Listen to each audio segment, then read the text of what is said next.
আমরা জানি ভারতবর্ষের মেয়েদের সব থেকে সিঁদুর, স্মৃতির সিঁদুর, সেই সিঁদুর যারা মুছে দিয়েছে, সেই সিঁদুরের জন্য,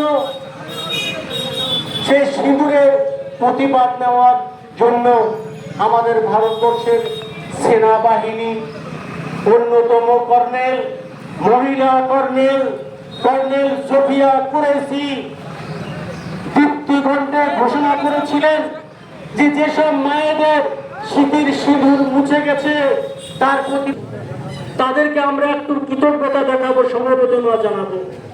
শহীদ সুবেদার সানোয়ার হোসেনের প্রতি কৃতজ্ঞতা জানিয়ে তার অবদান যে আমরা ভুলব না এবং তার শহীদ পরিবারকে যে আমরা ভুলিনি, তার শহীদ পরিবারের প্রতি আমরা সমবেদনা আজকে জ্ঞাপন করব, তাদেরকে একটু সম্মানিত করব। বক্তব্য দীর্ঘায়িত করছি না, অনেকক্ষণ ধরে আপনারা এই মিছিলে পা মিলিয়েছেন, আমি দেখতে পাচ্ছি সবাই মাথা থেকে পা পর্যন্ত ঘেমে গেছেন। তবুও ভারত মাতার সম্মানকে রক্ষা করার জন্য যতই ভেবেছেন ততই হেঁটেছেন।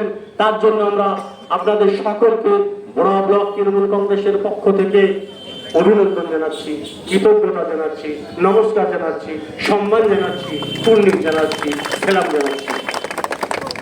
বক্তব্য দীর্ঘায়িত করছি না।